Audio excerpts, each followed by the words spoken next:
Rotarian doctor K ஸ்ரீனிவாசனின் இனிய தீபாவளி நல்வாழ்த்துக்கள். நாளை தீபாவளி பண்டிகை கொண்டாடப்பட உள்ள நிலையில் சிதம்பரம் நகரில் மக்கள் கூட்டம் அலைமோதுகிறது. கூடுதல் மற்றும் கள தகவல்களை செய்தியாளர் கண்ணதாசன் வழங்க நாம் கேட்கலாம்.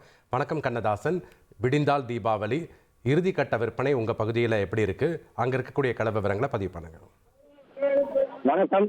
நாளை தீபாவளி பண்டிகை கொண்டாட உள்ள நிலையில உலகம் முழுவதும் தீபாவளிக்காக பட்டாசுகள் புத்தாடைகள் வாங்குவதற்கு பல்வேறு கூட்டங்கள் அலைமோதி வரும் நிலையில கடலூர் மாவட்டம் சிதம்பரம் பகுதியில் பார்த்தோம்னாக்க இந்த சிதம்பரம் மேல ரத வீதி, அதே போல பாத்தீங்கன்னா தெற்கு ரத வீதியில வந்துட்டு பல்லாயிரக்கணக்கான மக்கள், அதாவது சிதம்பரம் மட்டுமில்லாம காட்டுமன்னார்கள், போனேரி உள்ளிட்ட பல்வேறு சிறு நகரங்களிலிருந்தும் இந்த பகுதியில் படையெடுத்து வராங்க. அதே போல பார்த்தோம்னாக்க பல்வேறு கிராமங்களிலும் பல்லாயிரக்கணக்கான பொதுமக்கள் வந்து இந்த பகுதியில் வந்துட்டு இந்த புத்தாடை மற்றும் பட்டாசுகள் வாங்குவதற்கும், அதே போல கார வகைகள், இனிப்பு வகைகள் வாங்க இந்த பகுதியில் படையெடுத்து வராங்க. நேற்று கூட பார்த்தோம் கூட்டம் அலமதிய நிலையில இன்று அதை விட பல மடங்கு கூட்டமானது தற்போது இந்த மேலரத காணப்படுகிறது. குறிப்பாக நம்ம அந்த கழுகு பார்வை காட்சியில் பார்க்கலாம். தெற்கு வீதி மற்றும் மேலரத வீதியில பல்லாயிரக்கணக்கான மக்கள் அவ்வப்போ அந்த பகுதியில் வந்துட்டு அந்த தீபாவளி பண்டிகைக்கான பட்ஜெட், அதாவது புத்தாடை பட்டாசு வாங்குவதற்காக ஆர்வத்துடன் அந்த பகுதியில் வந்துட்டு பட்ஜெட் சொல்லி வராங்க. அந்த காட்சியில் பார்க்க முடிகிறது.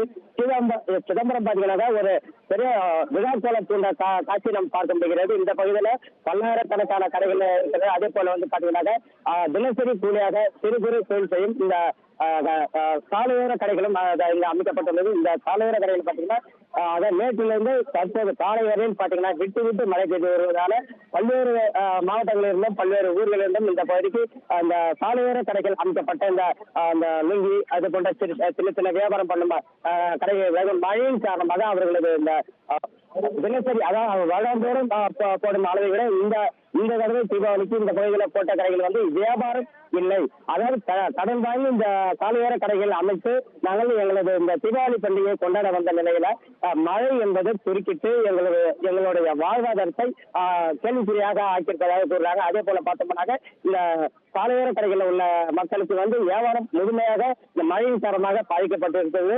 குறிப்பாக இவங்களது கடன் வாங்கி வந்த போதிலும் சிதம்பரம் சென்னை நடராஜர் வாழும் இந்த பகுதியில எப்போதுமே மக்கள் எந்த ஒரு பிரச்சனையும் இல்லாத செல்லக்கூடிய சூழல்ல வானிலை காரணமாக அவ்வப்போது மழை பெய்து வருவதால் முழுமையாக இந்த சாலையோர கடைகள் வச்சு முழுமையாக பாதிக்கப்பட்டுள்ளன. மேலும் இந்த பகுதியில் பார்த்தோம்னாக்க பல்வேறு அந்த ஷாப்பிங் மால், பெரிய பெரிய மளிகை கடைகள், அது போன்ற கடைகள்லாம் பார்த்தீங்கன்னாக்க இந்த பொதுமக்களின் கூட்டம் என்பது அலைமோதி வருகிறது. அந்த காட்சியை பார்த்து வருகிறோம். குறிப்பாக நாளை, அதாவது இன்று இரவு பட்டாசுகள் வெடித்து மகிழ்ச்சியுடன் குடும்பத்துடன் கொண்டாடின பிறகு நாளை காலையில் அவர்கள் அந்த குடும்பத்தை எண்ணெய் தேர்த்துக் கொள்வது, இது போன்ற போன்ற ஒரு உற்சாக தீபாவளி பண்டிகையை கொண்டாடும் விதமாக அந்த சிதம்பரம் நகரத்தில் பார்த்தீங்கன்னா பல்லாயிரக்கணக்கான மக்கள் தற்போது இந்த பகுதியில பித்தாடி வாங்குவது, பட்டாசு குறிப்பாக கார வாங்கிப்பாங்க. இந்த பகுதியில் வந்து குறித்த வண்ணமே இருக்கிறாங்க. பாதுகாப்பு போட்டவங்க வந்து சிதம்பரம் கோட்டை டிஎஸ்பி தலைமையில வந்துட்டு 100க்கும் மேற்பட்ட போலீசார் பாதுகாப்பு பணிகள் பார்ப்பாங்க. 20க்கும் மேற்பட்ட வைக்கப்பட்டு பொதுமக்கள் எந்த ஒரு குற்ற சம்பவம் மட்டும் ஆளாக்கப்படாமல் தனிப்பிரிவு போலீசார் இந்த பகுதியில் வந்து பாதுகாப்பு ஈடுபட்டு வருகிறாங்க. கடந்த 2-3 தினங்களாகவே இந்த பகுதியில் வந்து ஆயிரக்கணக்கான மக்கள் வந்து சென்றார்கள். எந்த ஒரு குற்ற சம்பவமும் இதுவரை போலீசாருக்கு மற்றபடி செய்யத்தானோ அப்படிங்கிற ஒரு எந்த ஒரு குற்றச்சம்பவமும் நடைபெறாமல் போலீசார் பொதுமக்களுக்கு உறுதியாக இருக்கிறார். நன்றி கண்ணதாசன். விட்டு விட்டு மழை பெய்தாலும் சிதம்பரத்தில் மக்கள் கூட்டம் அலைமோதுகிறது. இறுதிக்கட்ட விற்பனை களை கட்டியிருக்கிறது. கள விவரங்களை செய்தியாளர் வழங்க நாம் பார்த்தோம். ரொட்டேரியன் டாக்டர் கே ஸ்ரீனிவாசனின் இனிய தீபாவளி நல்வாழ்த்துக்கள்.